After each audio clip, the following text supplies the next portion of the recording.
Chennai super Kings మాజీ captain MS Dhoni 42 వయసులోనూ ఐపీఎల్లో ఆడుతూ రికార్డుల మీద రికార్డులు క్రియేట్ చేస్తూనే ఉన్నాడు. ఆదివారం సన్ రైజర్స్ హైదరాబాద్ మ్యాచ్ గెలిచిన తర్వాత ధోని ఖాతాలో మరో రికార్డు చేరింది. ఇప్పటి వరకు ఈ మెగా లీగ్ చరిత్రలో 150 విజయాల్లో పాలు పంచుకున్న తొలి ప్లేయర్ గా ధోని నిలిచాడు. సన్ రైజర్స్ హైదరాబాద్ తో మ్యాచ్ లో చెన్నై సూపర్ కింగ్స్ 78 పరుగులతో గెలిచిన విషయం తెలిసిందే. ఈ మ్యాచ్ లో మొదట బ్యాటింగ్ చేసిన సిఎస్కే 212 రన్స్ చేసింది. ఆ తర్వాత సన్ రైజర్స్ కేవలం 134 పరుగులకే కుప్పకూలింది.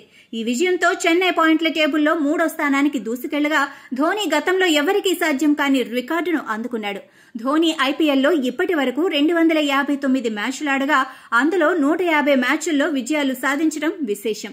2008లో చెన్నై సూపర్ కింగ్స్ తో మొదలైన ధోని ప్రయాణం మధ్యలో 2 ఏళ్లు మాత్రం రైజింగ్ పూణే సూపర్ జైంట్స్ వైపు మళ్లింది. ఆ తర్వాత మళ్లీ సీఎస్కేకు తిరిగి వచ్చిన అతడు మొత్తంగా 5 టైటిల్స్ సాధించి పెట్టాడు. ఈ సీజన్లోనే తన కెప్టెన్సీని రుతురాజ్ గైక్వాడ్ కు అప్పగించాడు.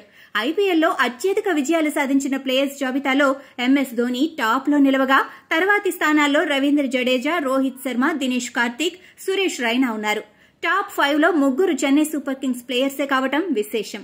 ధోని 150 విజయాలు సాధించగా జడేజా 133 విజయాలతో 2వ స్థానంలో ఉన్నాడు. అటు ముంబై ఇండియన్స్ మాజీ కెప్టెన్ రోహిత్ కూడా 133 విజయాలే సాధించాడు.